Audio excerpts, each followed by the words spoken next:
Thank you. The final item of business is a member's business debate on motion 17948 in the name of Colin Smith on Idiopathic Pulmonary Fibrosis Week 2019.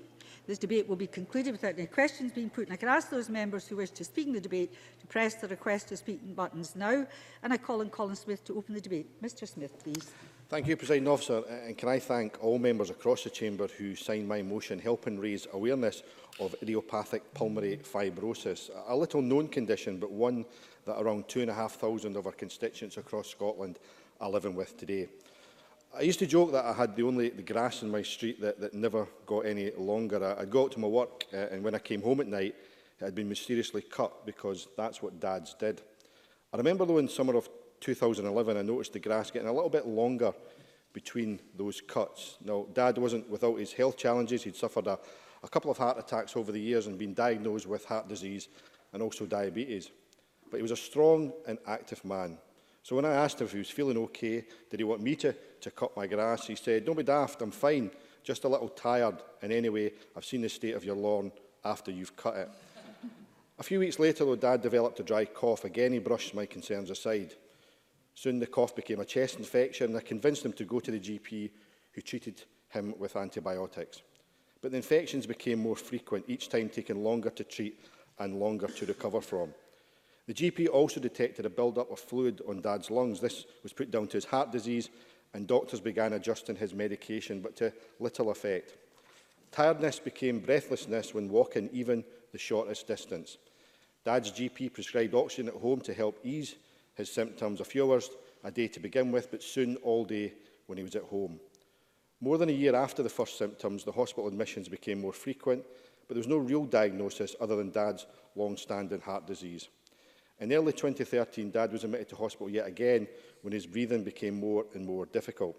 Then one day in hospital, out of the blue, he said to me, "Good news, they've got to the bottom of what's wrong at last. I've got idiopathic pulmonary fibrosis."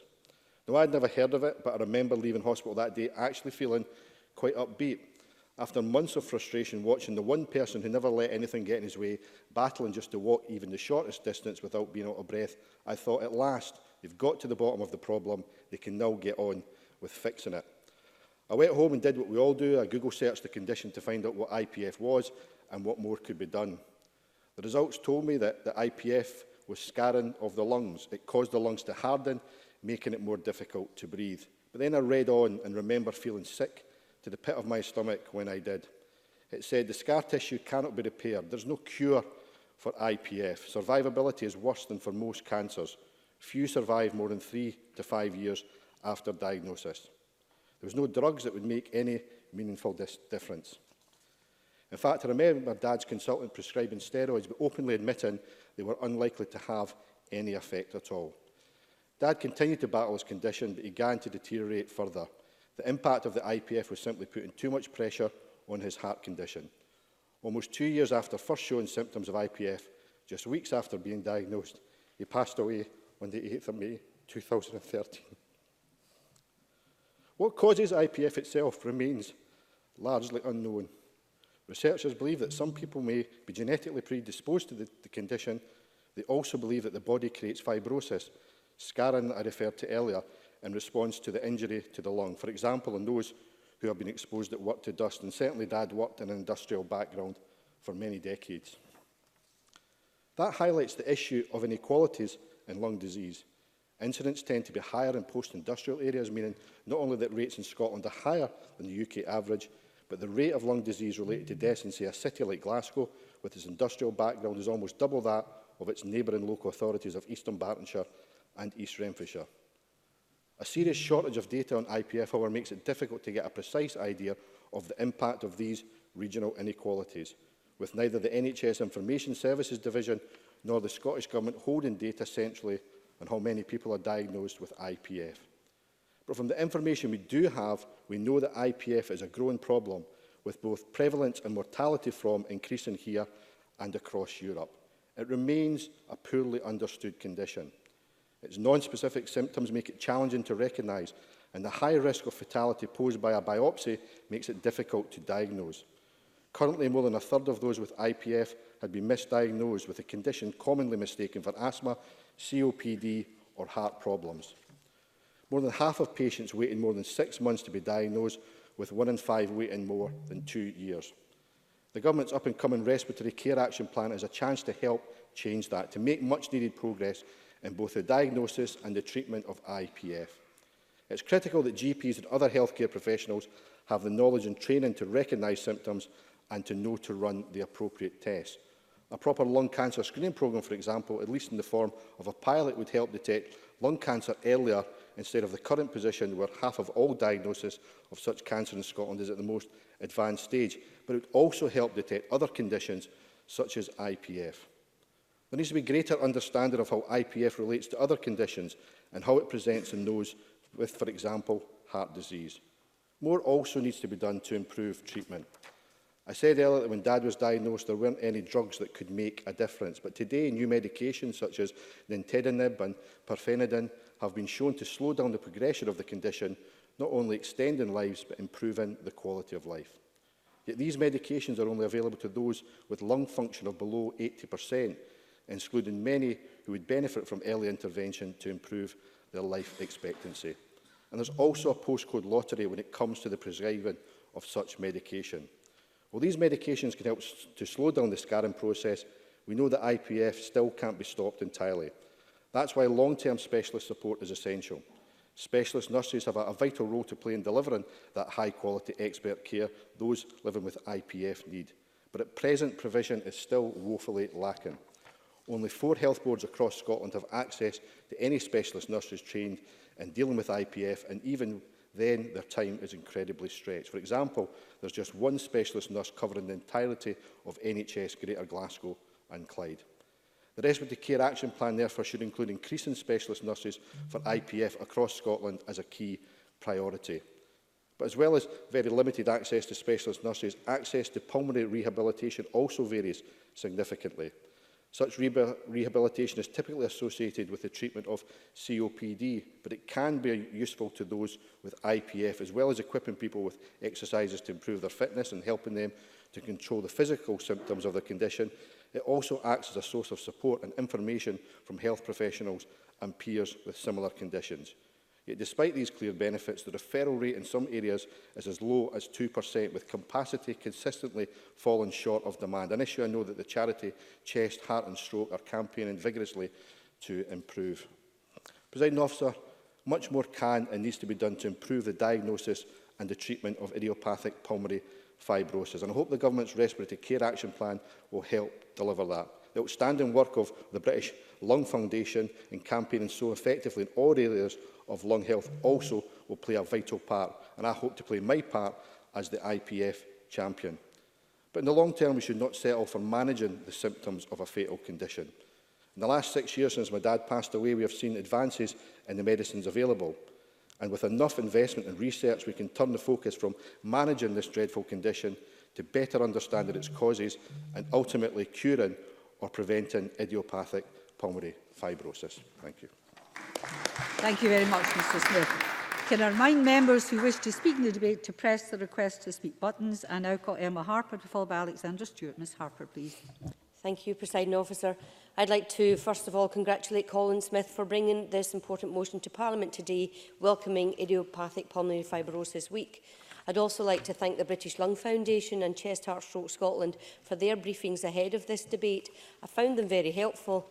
Today's debate allows us to raise awareness about interstitial lung disease and idiopathic pulmonary fibrosis, ILD and IPF, and Colin Smith, as the Parliament's IPF champion, has laid it out perfectly in his opening remarks, especially referring to his dad's story. British Lung Foundation has recently created a number of lung health champions, and as convener of the cross-party group for lung health, I was delighted to submit a motion congratulating BLF for the Lung Health Champions initiative. This initiative aims to raise awareness of many lung and respiratory conditions, including IPF, which cause poor respiratory health, often leading to severe consequences, the need for hospitalisation, ongoing medication and treatments, and even end-of-life support.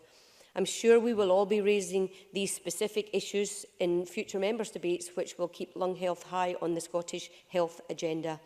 Indeed, I'm looking forward to the Scottish Government's publication of Scotland's first respiratory care action plan before the end of this year. The Scottish Government's respiratory care action plan is led by NHS Tayside's Dr Tom Farden. Dr Farden has been very active in progressing this piece of work and will present a draft of the plan at the next Lung Health Cross-Party Group in November, which I welcome the Minister to attend if possible. This evening, though, I'd like to focus my time on raising awareness of IPF and ILD to specifically inform people about the e-learning modules for respiratory learning which have been created by Chest, Heart, Stroke Scotland. The e-learning resource is called RESPE, Respiratory Education to Support Professionals Through E-Learning.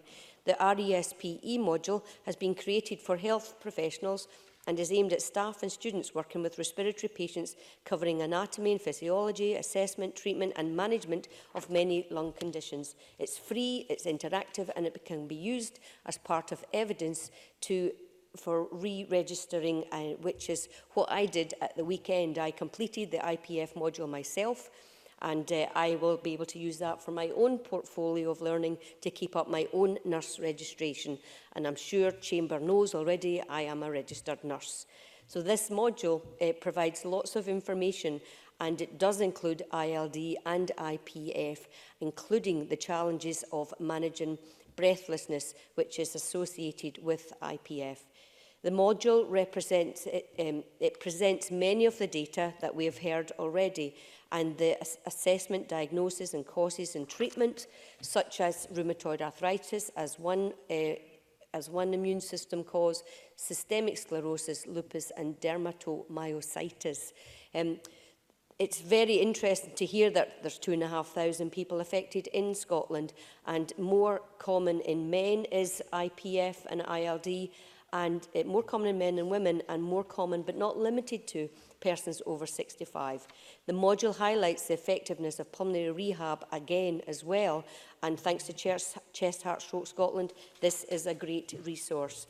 My final thoughts for today in relation to IPF and ILD is I'd like to ask the Minister what's been done in Scotland regarding vaping. We're hearing really interesting news and concerns from America regarding deaths and illnesses linked to vaping. So I'd be curious to ask the Minister, are we doing any evidence gathering? Is there any research being conducted in Scotland? And I'm looking at where there are particular aspects of vaping that's contributing to poor lung health, IPF and even ILD, and I look forward to his response for that. And again, I thank Colin Smith for raising this IPF motion today. Thank you. Thank you very much. I call Alexander Stewart, followed by Monica Lennon. Mr Stewart, please. Thank you, Deputy Presiding Officer. I am delighted to be able to take part in this very important debate and congratulate Colin Smith on securing it, and also for the very personal account of his father's diagnosis. I think that just shows the live situation we find ourselves in. As we have already heard, idiopathic pulmonary fibrosis causes fibring of and scarring of the lungs, and currently there is no cure, and the awareness week that has been talked about is to be commended. This is a serious situation, Deputy Presiding Officer, especially as there is little known about the debilitating condition, both in the medical world and in the wider public. In many cases, and by comparison of other diseases in the family of pulmonary fibrosis, little seems to be known about the awareness of this, and I think that has to change. We need to have that awareness increased, and also, as already has been raised, the number of nurses that are able to be deployed needs to be increased so that we can develop that process, and I'm sure the Minister will mention that in his summing up. There are very little statistics about information in the NHS here in Scotland. However, I pay tribute to the British Lung Foundation and their Battle for Breath report, which estimated that 32,500 people across the UK have IPF, and around 5,200 people across the UK die from IPF every year. Putting that into context, that is more people dying from that than die from leukemia. The British Lung Foundation statistics also show that the death rates here in Scotland are higher, with an average of 11.3 people in Scotland per 100,000 in 2011 compared with 9.4 in England and Wales. And the mortality rate is also rising throughout Europe, and we see here in the UK an increase of 3.8 in females and 4% in males. The British Lung Foundation, however, has spent in excess of £2.5 million in funding IVF research, but they urgently need more funding so that we can find and secure and look at the treatments, the causes, and also ultimately the cure. In addition, it's also important that we look at the care and support of people living with the disease, because that needs to be addressed and looked at, because there is a postcode lottery, it would appear, across Scotland when it comes to that. As you've already heard, the cases, they have breathless, chronic cough, and that then builds. And there are two sort of ways that the diagnosis happens. It hardens the lungs and it makes the individual find it difficult to inhale and to breathe. It also attacks and scars the content of the lung, and that has difficulty with the bloodstream and oxygen passing through the bloodstream. It's clear that the causes and conditions affect many people, but it has been found that the majority are older, in the 60 to 75 age group, that the disease becomes much more prevalent. We don't seem to have it in younger people. And we've talked about this evening already about environmental factors, about conditions that may be in breathing in dust, and where we have individuals who've worked with wood or metal or textiles or stone in their normal day-to-day lives, they find themselves becoming more prone to the disease. And we also have to think about those that smoke. And some very good comments have been made this evening from Member Harper about vaping, because that is a major issue. And as you rightly identify, there are some very startling reports coming out that could really change the way that's managed. So I think we need to be very upbeat about where we are, but we also have to think about the research that's currently being held and going into, because some people believe that the factors that take place are vitally important. So funding is urgently needed to be established, Deputy Presiding Officer, so that we can find out and distinct cures and better treatment for patients who have IPF. And in conclusion, it's up to all of us to raise that awareness that I said at the beginning. This debate this afternoon is one way of achieving that. Each MSP has the ability to ensure that the awareness has risen in their own constituency and across their own region. Also, funding is vitally important alongside research and scientific proof. We all have our part to play, and as Colin Smith said, it's vitally important we do it. So congratulations to him, and thank you, Presiding Officer. Thank you very much. I call Monica Lennon to be followed by David Torrance. Ms Lennon.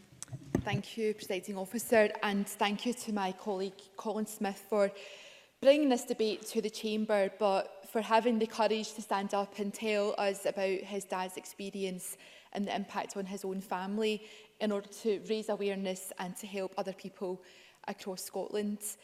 And thank you to the hard work of the British Lung Foundation, who I know have been working hard to raise awareness during Idiopathic Pulmonary Fibrosis Week this year. It was great to be able to join with colleagues to support their photo call and other activities in Parliament last week, and to help to, well, I hope to move IPF higher up the agenda.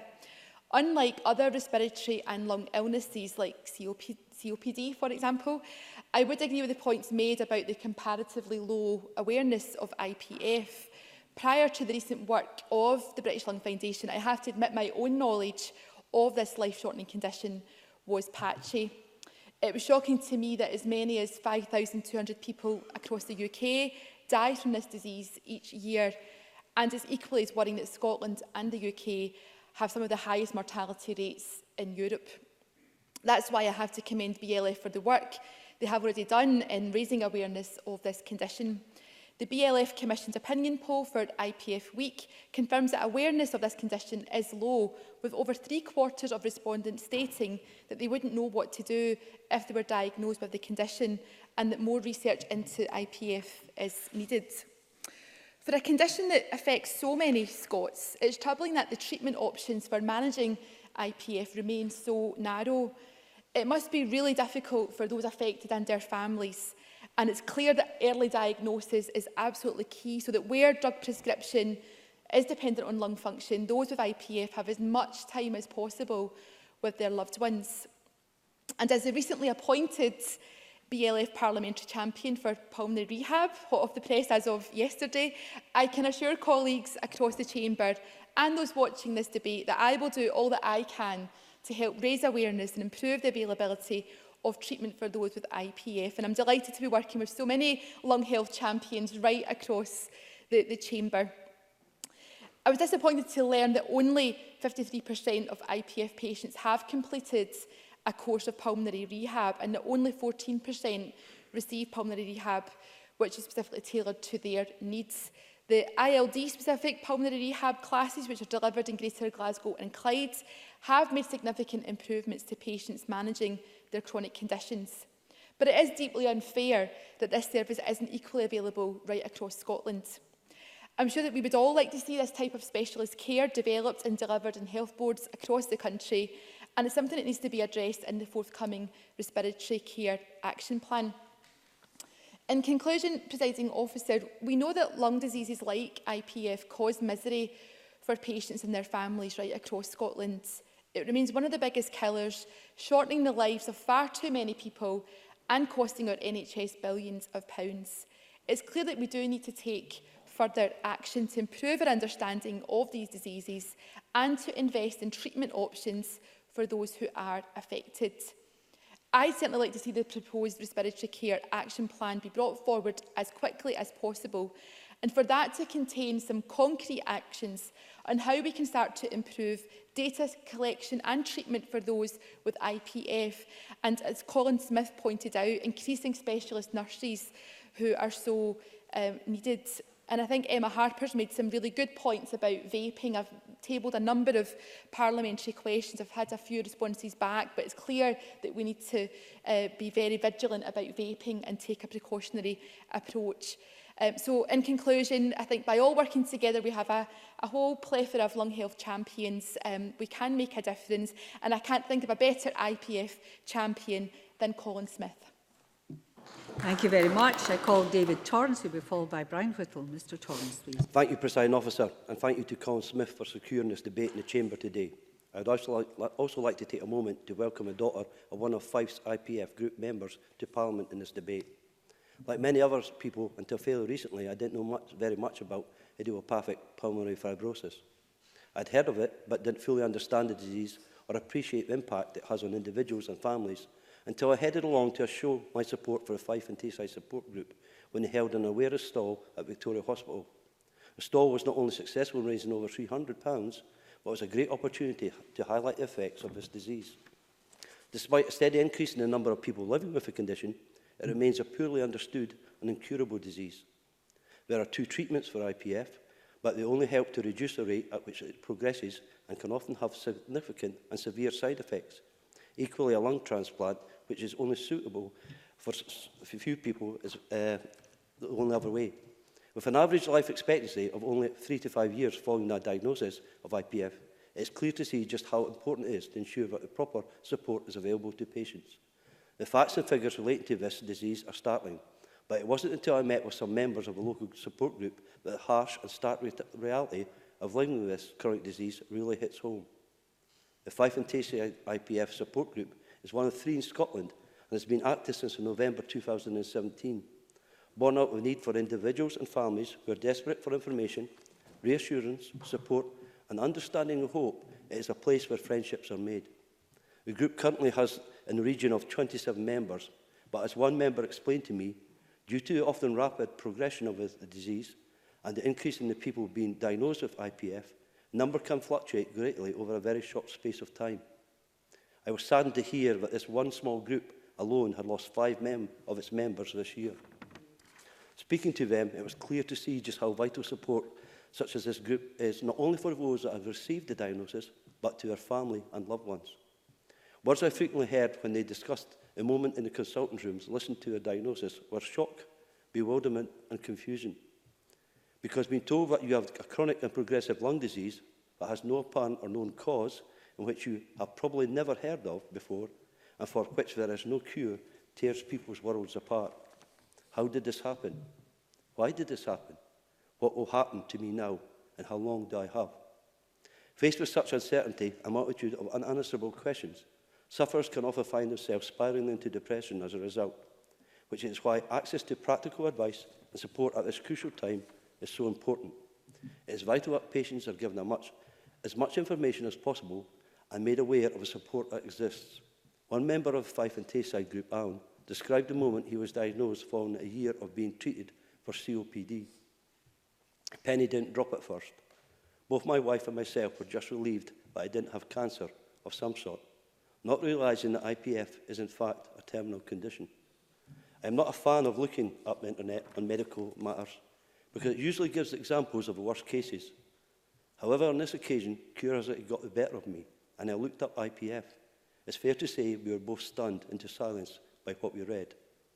Another member, Robert or Bob, described his experience.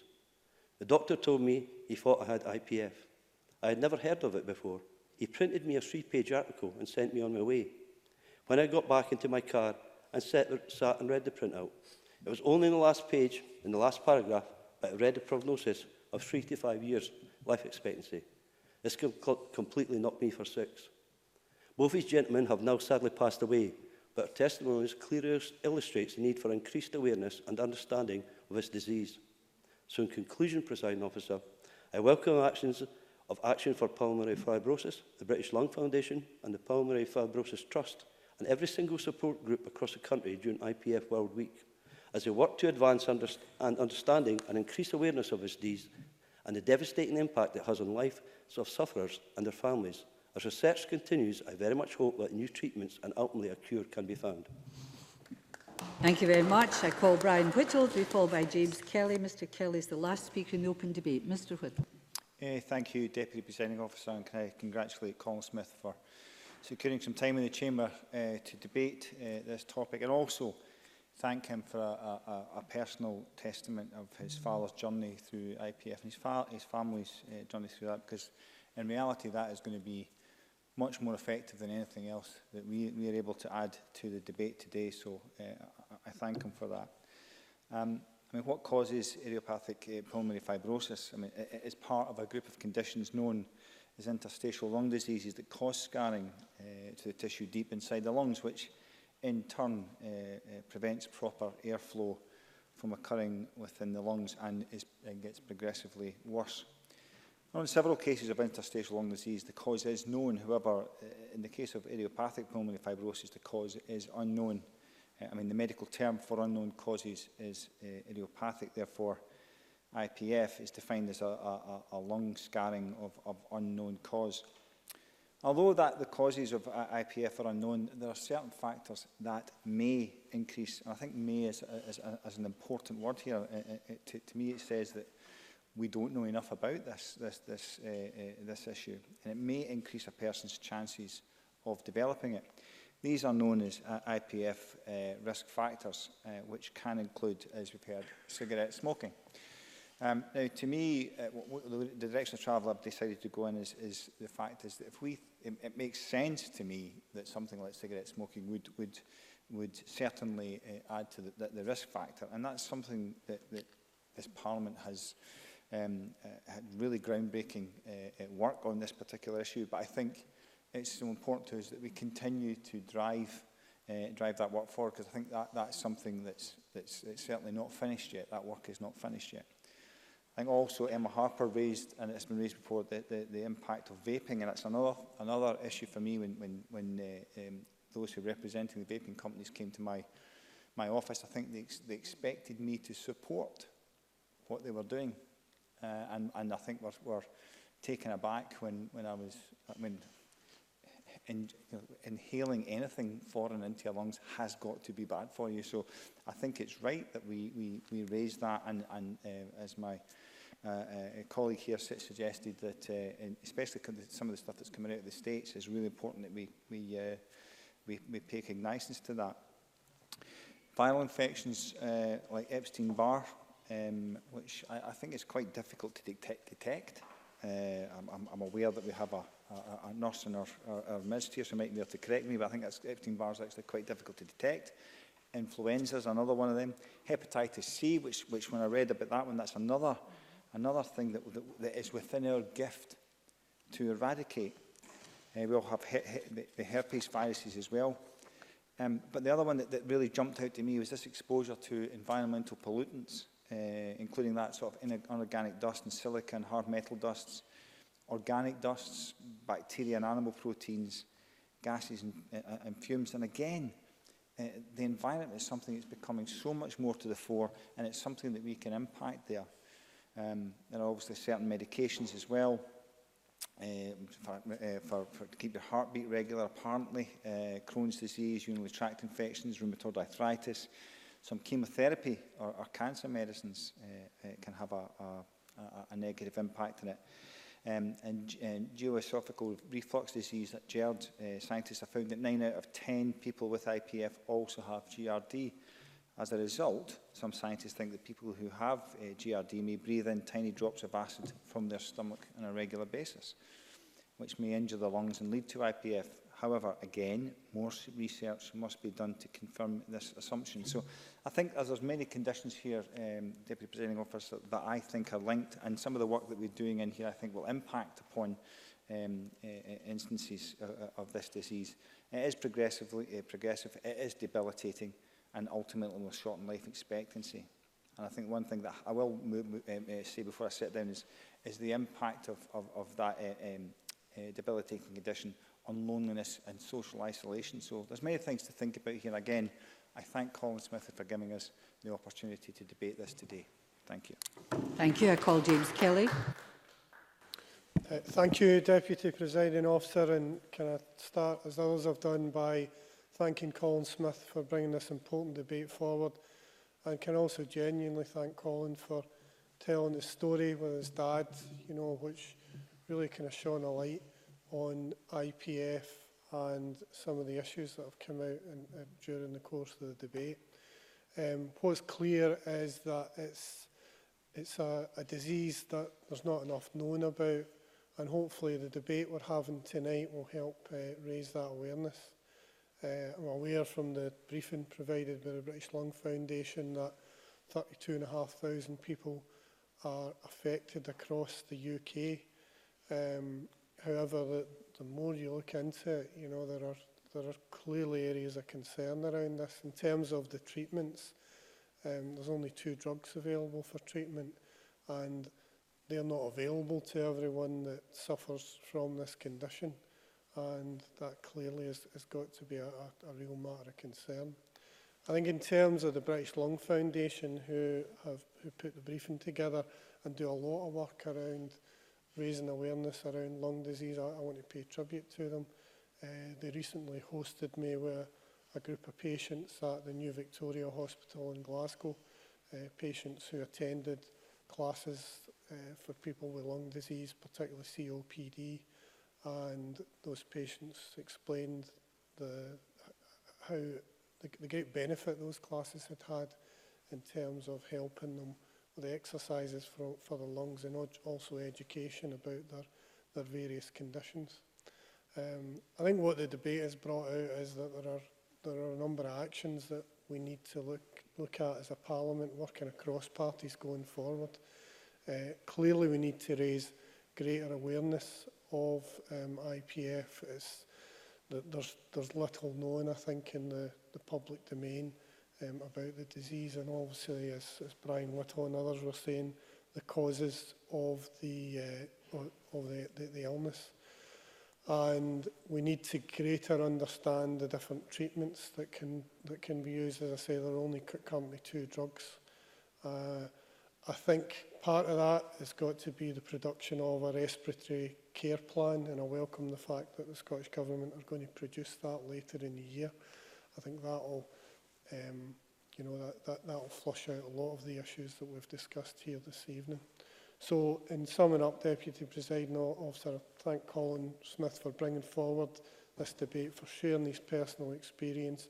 I hope the contributions that we've all made this evening will identify some firm action points, not just for the government, but for parliamentarians as a whole, and groups like the British Lung Foundation outside Parliament who campaign so strongly on these issues. Thank you very much, Mr Kerr. I call Joe Fitzpatrick to close the government. Minister, please. Thank you, Presiding Officer. I'm delighted to respond on behalf of the government and I want to add my congratulations to Colin Smith for securing this important debate. I want to add as well my thanks to Colin for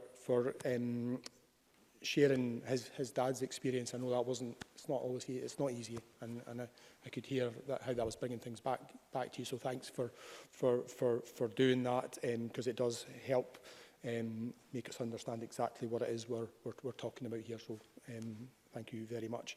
I'm also grateful to members across the chamber for their invaluable contributions. The debate today provides us with an opportunity to highlight IPF Week and reflect on this rare and poorly understood condition and ultimately fatal lung disease for some people. David Torrance's contribution, I think, made clear why it is so important that we raise awareness of IPF. We know the impact that living with this condition has on individuals and their families, and we've heard some of that across the chamber. And one of the difficulties of the condition is that, as we've heard, we don't yet know what causes it, and there's lots of suggestions, and it's a reasonable suggestion that smoking may very well be a contributory factor. And as Brian Whittle said, this Parliament has got a good record in terms of the work that we've done on tobacco. It's groundbreaking, but as Brian Whittle said, it is not finished. Emma Harper also raised the suggestion that perhaps vaping could be, a future cause, and asked for what our position was on that. And of course, the Scottish Government has, I think, rightly taken a precautionary approach. We've introduced legislation in relation to e-cigarettes to restrict the availability to young people and non-smokers. And Scotland is the first country in Europe to consider a ban on all advertising and promotion of electronic cigarettes. But of course, these are just two or three potential areas that might be causative factors, and there is clearly we're still not clear what causes this condition. Yeah. Brian Whittle. I thank the Minister for taking that intervention. I wonder if he agrees with me that a good starting point here would be for the government to look for more accurate statistics on the condition throughout Scotland. Minister. I think I was actually going to come to that because Colin Smith raised health inequalities, and I think on both of these points, data is actually really important in providing and improving services and decision making. So we need to look, I agree, at how we can improve collection of high quality data, and the respiratory action plan, which I'll talk about later, as soon as I get time, will provide an opportunity for us to consider data. Because of those challenges, it really is crucial that the work of third sector partners, the work they undertake, is really crucial. It's vital in helping support people living with the condition. And I think that's why it's important, as James Kelly said, that we raise awareness. In terms of raising awareness, I want to particularly congratulate the British Lung Foundation for their Meet the Experts events that has raised awareness of the condition and provided information to those affected and their family. We know that increased knowledge and skills of any member of the health and social care profession is really important with working with people with respiratory conditions, so whether that's in the health setting, a social or a private care setting. So that's why the Scottish Government has provided funding of £112,000 to Chest, Heart and Stroke Scotland to support the development of the online learning resource Respi, which Emma Harper mentioned, and as she said, it's a free interactive e-learning tool. The Scottish Government is absolutely committed to improving the quality of care in Scotland, and that's one of the ways that we're going to do that, of course, is, as members are aware, we are developing Scotland's first ever respiratory care action plan for Scotland. So the aim of that plan is to provide a framework for action by health boards and other partners It will set out how we as government and partners can ensure that those living with the range of respiratory conditions in Scotland can access the care and support that they need to live well on their own terms. And my gratitude goes to all of those who've contributed to developing the plan. But in particular, I want to thank the British Lung Foundation and Chest, Heart and Stroke Scotland, who have represented patients' interests throughout the development. That ensures that patient experience is fully taken into account and their voices are heard. Now, there's been some, I think Monica Lennon asked, could we just get it now? One of the challenges when you're trying to co-produce something is it takes a little bit longer, but I think it is right that we make sure that as we're developing the first ever plan, that patients' experiences are central to that development. Yep. Monica Lennon. Thank you. I think the Minister knows by now I'm not the most patient of people, but what could I say to constituents of mine in the Lanarkshire and Forth Valley health boards? Because at the moment, the specialist nursing support is only available in Greater Glasgow and Clyde, Grampian and Lothian. What can I say to those constituents? Minister. So, in terms of the plan, as was said earlier, it will be published before the end of the year. Specialist nursing is one of the things that I think is important. That's why we've given NHS boards over £2.4 million more money to enhance clinical nurse specialist provision across Scotland.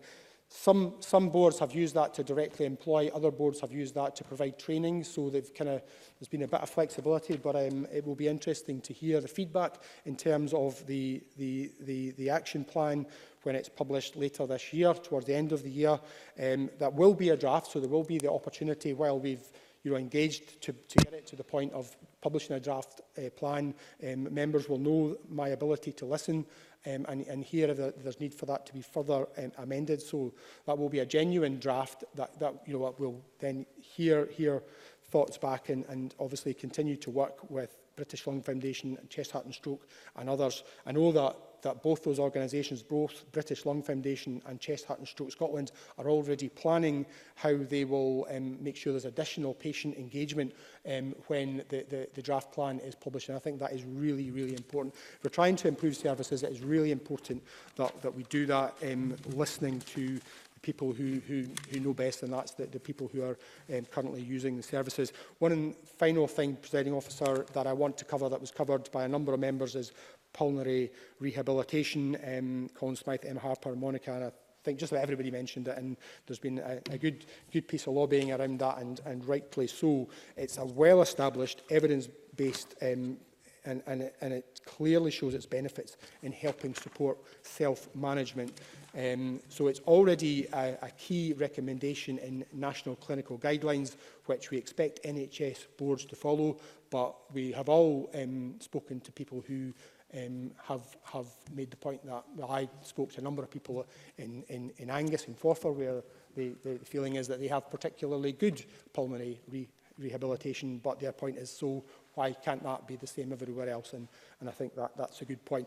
On a very final point, Presiding Officer, apologies, I think it would be a miss of me not to mention research. Research is important, and we support research through the Chief Scientist's Office, and the Scottish Government funds an active portfolio of research. I think probably respiratory conditions punch above their weight, actually, in terms of accessing that funding, and we would welcome applications for research into IPF. In closing, Presiding Officer, I want to take this opportunity to pay tribute to all the staff and volunteers who work tirelessly in our NHS to improve prevention, diagnosis, treatment and support for people with all lung conditions. And finally, if I can give a huge thanks to Colin Smythe again for lodging the motion for this important debate. Thank you.